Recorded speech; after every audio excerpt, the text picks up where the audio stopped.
Fala galera, boa noite, tudo bem?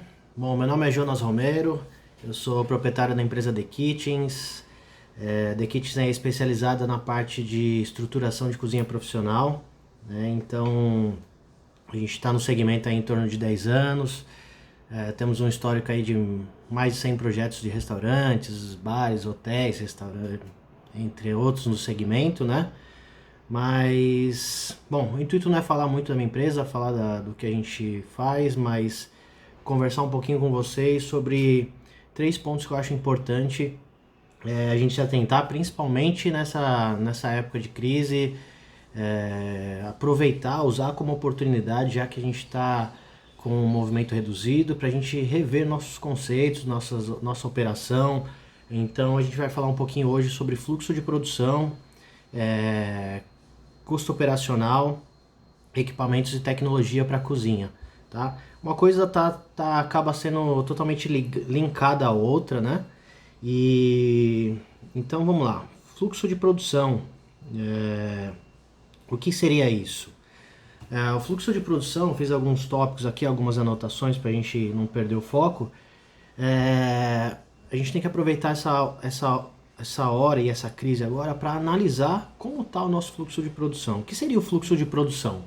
Fluxo de produção, resumindo, seria assim, de uma forma mais simples, qual o caminho que a alimentação faz dentro do teu estabelecimento, dentro do teu restaurante. Por onde ela entra e por onde ela sai, qual o percurso que ela vai fazer nesse processo todo, né? Então, basicamente seria isso essa é a questão do fluxo de produção.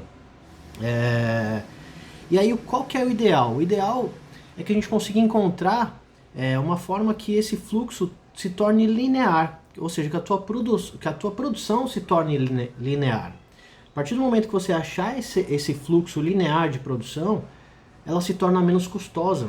E aí a gente vai falar mais para frente o que isso impacta nos custos operacionais.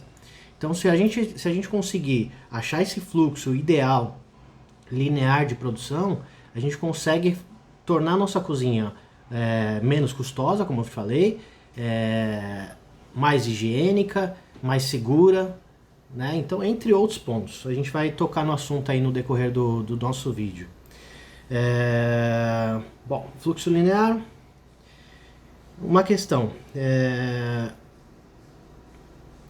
muito importante é a questão aqui que eu anotei. Isso, quando às vezes você podem falar para mim, não, mas minha cozinha é muito pequena, não dá para fazer, não dá para pensar, não dá para mudar muita coisa. Isso não é real. Independe do tamanho da cozinha, a gente tem que sempre pensar assim, qual vai ser a logística da minha cozinha. Né? Repetindo, eu vou ser um pouco repetido nessa questão, qual caminho que o alimento vai fazer dentro da minha cozinha. Então, a gente tem que pensar um pouquinho nesse sentido. Tá? Então, o fluxo linear de produção, minha cozinha, e o vamos lá. Quando eu estou projetando uma cozinha, eu trabalho com projetos em 3D e aí a gente vai analisando fluxo, operação, né? Eu costumo pensar em seis passos, seis áreas dentro da minha cozinha. Primeiro, aí o recebimento. Recebimento. Quando a gente fala de recebimento, a gente pode pensar no seguinte: por onde está chegando minha mercadoria? Eu tenho estrutura nesse local para receber a mercadoria? Para que a gente consiga fazer uma contenção da sujidade, ou seja, tirar, já receber e já deixar para fora as caixas, entrar só com ela já mais organizada, ter um espaço para fazer uma conferência, ter uma atenção nessa questão, para não perder também nessa questão, porque infelizmente existem aí entregadores, empresas de má fé que acabam mandando produtos de má qualidade, frutos do mar, que a gente estava fazendo um trabalho em conjunto com Estrela de Ouro lá na Ponta da Praia em Santos, não sei se a maioria deve conhecer, e o chefe Mário Amorim, a gente estava batendo um papo e a gente estava conversando sobre justamente frutos do mar. Ele acabava devolvendo muita mercadoria, porque quando ele foi analisar e montou uma estruturação para recebimento, ele começou a verificar que os frutos do mar estavam vindo com 30 a 40% de gelo, era água congelada. Então, ou seja, ele estava pagando um preço absurdo, o preço de salmão em água congelada, o preço de camarão em água congelada. Então, isso fez, se ele não tivesse uma estrutura para ter um recebimento, lógico, Estrela de Ouro é enorme, a cozinha tem estrutura, mas eles fizeram um processo muito legal ali, e a gente pode trazer isso para as cozinhas menores também. Um processo, hoje o Estrela de Ouro, ele faz todo o recebimento de mercadoria, de hortifrutis, proteínas, e eles montaram uma área de recebimento com processamento do alimento. Então, a gente vai falar um pouquinho de tecnologia, de equipamentos, mas hoje, por exemplo, eles fazem toda a limpeza dos hortifrutis, descasca a batata, descasca a cenoura, descasca a cebola, embala a vácuo e organiza a câmara. Uma batata descascada hoje, embalada a vácuo, onde você extrai todo o oxigênio da embalagem, ela pode ser utilizada em até 10 dias sem escurecer a batata. Então isso reduziu o índice de perda e de desperdício de alimento absurdamente. Então, se a gente pensar aí no contexto, aí na questão do fluxo linear de produção, nas áreas que a gente vai argumentar aí que a gente está falando, a primeira área é a área de recebimento. Então a gente precisa dar uma atençãozinha para essa área. Isso eu não quero falar, eu não estou dizendo que a gente precisa ter um espaço enorme para essa área de recebimento. E às vezes essa área de recebimento vai ser a mesma área de distribuição, só que em momentos diferentes. Então a gente só precisa analisar caso a caso e olhar para dentro do nosso negócio e entender qual é esse fluxo. Bom, eu vou falar aqui os 6 passos e a gente volta abordando ele. A primeira área da nossa cozinha é recebimento, que a gente falou um pouquinho. A segunda área é estoque frio e seco, né? A terceira, o pré-preparo. A quarta, o preparo, e a quinta, cocção. E a sexta, distribuição. Então vejam que eu coloquei numa sequência linear, ou seja, recebimento, depois a gente estocou, depois a gente fez o pré-preparo, depois a gente fez o preparo e a cocção, e depois a distribuição. Se a gente conseguir distribuir isso de forma linear e sequencial, a nossa cozinha se torna muito mais efetiva, muito mais produtiva. Então é isso que a gente está abordando aqui, para que a gente consiga olhar para dentro da nossa cozinha, aproveitar essa situação e falar, caramba, qual o percurso do meu alimento hoje? Eu já peguei casos, por exemplo, a semana passada eu estava num restaurante em Ubatuba, a gente está fazendo um trabalho lá, tem bastante cliente lá na região, já fiz alguns projetos para lá também, e eu estava conversando com um restaurante que vai reformar agora, e eu estava fazendo uma análise simples da cozinha, num bate-papo com ele, equipamentos como fritadeira e chapa, que são equipamentos de finalização do produto, ou seja, que são equipamentos que o produto dali já vai sair direto para uma distribuição, ou seja, estavam no fundo da cozinha. Então o percurso que o alimento finalizado fazia dentro da cozinha dele era muito grande. E outra, o alimento tinha que passar por um local onde alguém estava fazendo o pré-preparo e atrapalhava na distribuição. Então, a gente tem que pensar um pouquinho nesse contexto, porque, ou seja, às vezes o pessoal da cozinha está se batendo dentro da cozinha, um atrapalhando o outro. A gente fez um trabalho interessante também no Guarujá, no restaurante Bucéfalos. Fiz uma análise operacional dele, fiz a questão do projeto de reestruturação, ele está reestruturando aos poucos. E chegou um momento, num sábado, que tinham 6 pessoas da cozinha em 1 metro quadrado, sendo que a cozinha tinha o resto da cozinha toda livre, mas as 6 pessoas precisavam fazer algo no mesmo espaço, no mesmo momento. Isso atrapalhava muito a comanda, a saída, atrapalhava o risco, porque as pessoas podiam se machucar, se bater, aumentava o estresse, porque cada uma olha para o seu lado e fala, eu preciso fazer isso, você precisa fazer aquilo, cada um olha para o seu e fica se brigando, se batendo dentro da cozinha. Então, isso impacta em diversos pontos, tá? Bom, segundo ponto lá, vamos correr para a gente não estender muito o vídeo, porque a gente vai ter 2 horinhas aí das 20 horas às 22 horas lá no grupo para tirar dúvida. Então eu vou passar rápido aqui, se tiverem dúvidas anotem, mandem, depois a gente bater um papo sobre isso. Bom, estoque frio e estoque seco. Recebemos a mercadoria, nós vamos agora estocar. Quem tem a possibilidade de ter câmara fria, se atente a isso, câmara fria é estoque. A gente não pode usar a câmara fria como uma geladeira, abrir toda hora. Então o ideal é que a câmara fria seja aberta 1 ou 2 vezes por dia, para que seja a montagem das praças. Lógico que isso implica em questões de estrutura de equipamento, refrigeração na cozinha, mas esse é o conceito principal de uma câmara fria.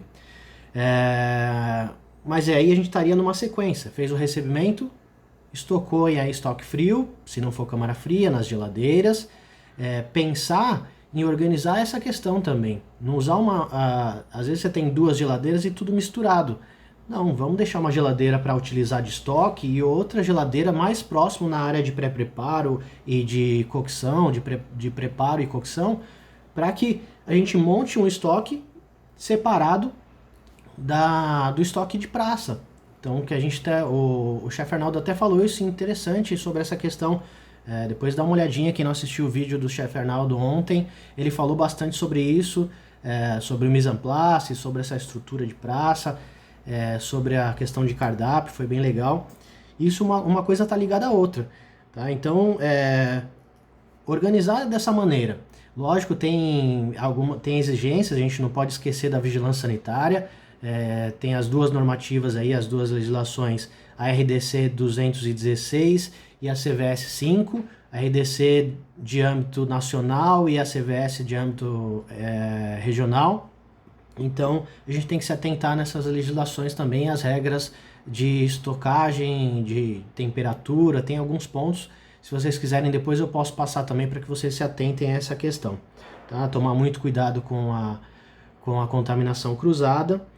E esse ponto de pensar na logística da cozinha, pensar no layout, vai ajudar muito também nessa questão de reduzir o risco, né? Em épocas de vírus, de contaminação, a gente tem que se atentar muito a essa questão. Eu sei que se a gente pegar a legislação à risca, a gente vai dar uma olhadinha e vai ver que a legislação pede para que a gente tenha uma área específica para sanitização de verdura, uma área específica para cortes de carne vermelha, uma área específica para cortes de peixe, para manipulação de peixe.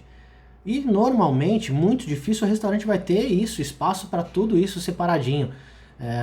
Tem casos sim, que tem o Estrela, tem uma opção disso, tem as áreas separadas, é uma cozinha gigante, tem hotéis, e aí a parte de hotéis normalmente tem tudo isso aí separadinho, mas no restaurante é muito difícil fazer isso.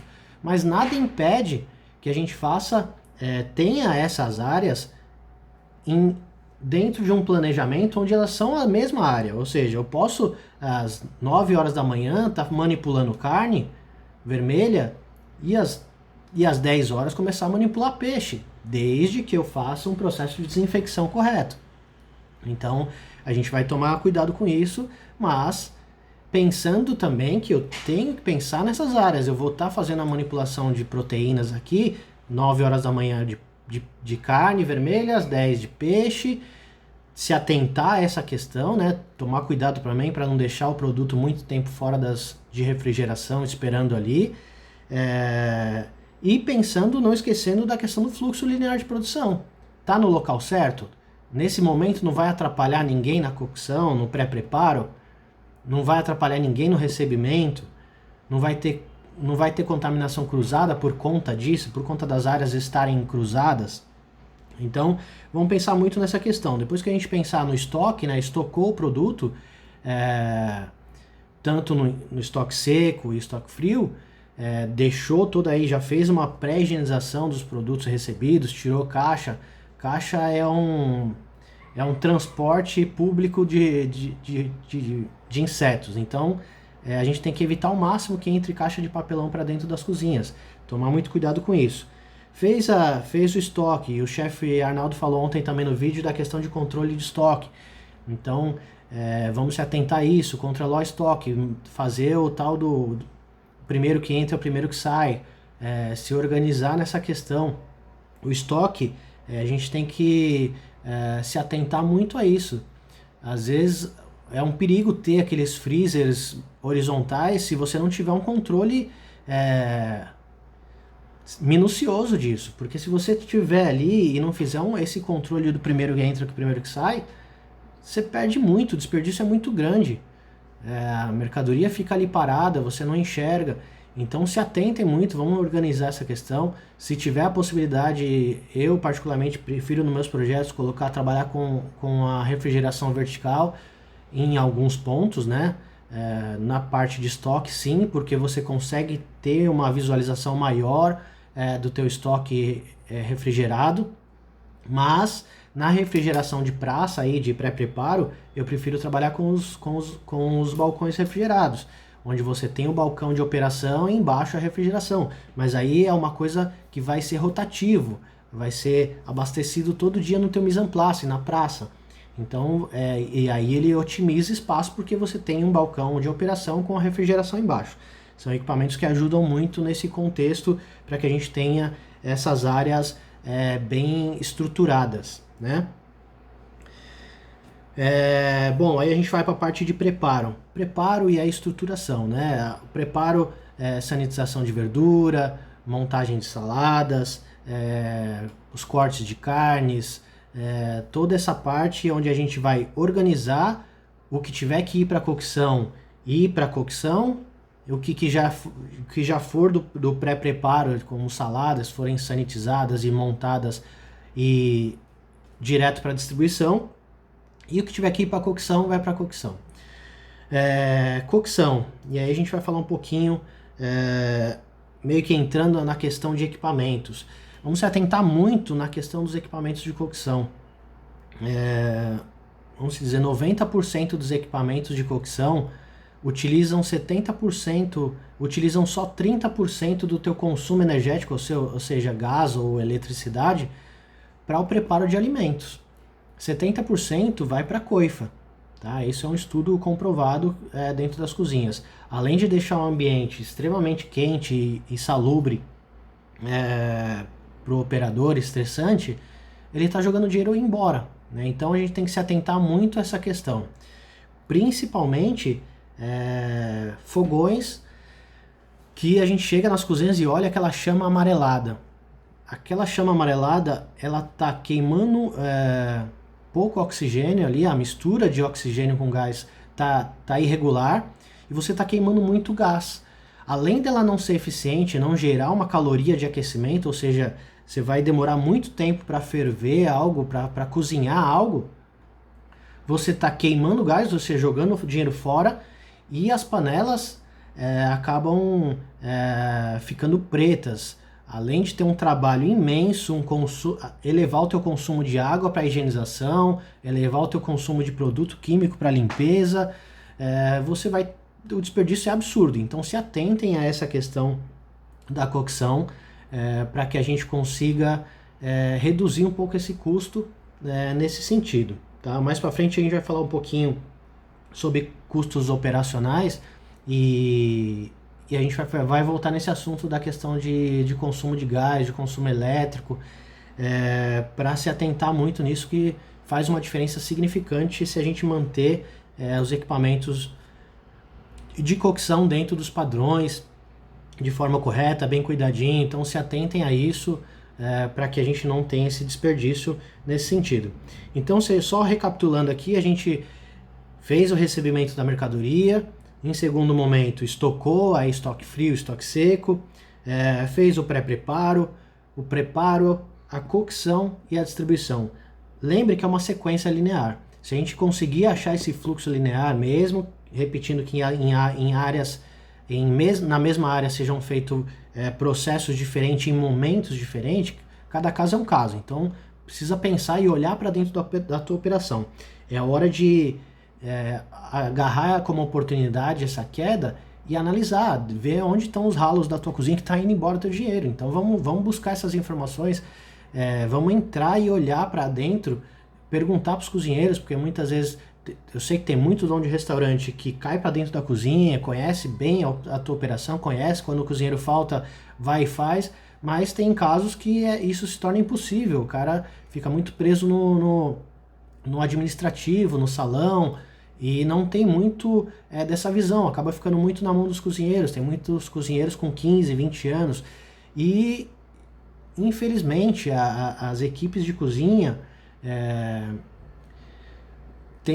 têm uma capacidade assim um pouco reduzida em pensar nisso, eles estão muito focados em produzir, olhar para o relógio e aquilo precisa correr e ponto, eles não têm tempo e às vezes não têm conhecimento para pensar como poderia melhorar, o que está gastando, o que não está gastando. O chefe Arnaldo deu um exemplo legal lá, que tinha uma pizzaria, que o pessoal tinha uma pizza que vendia uma vez por ano e todo dia o cara abria a lata do tal do pêssego, não lembro qual que era o produto, mas abria a lata para deixar a praça pronta, mas por quê? Mania, costume, o cara não pensava naquilo, ou pensava na maldade também, acontece, né?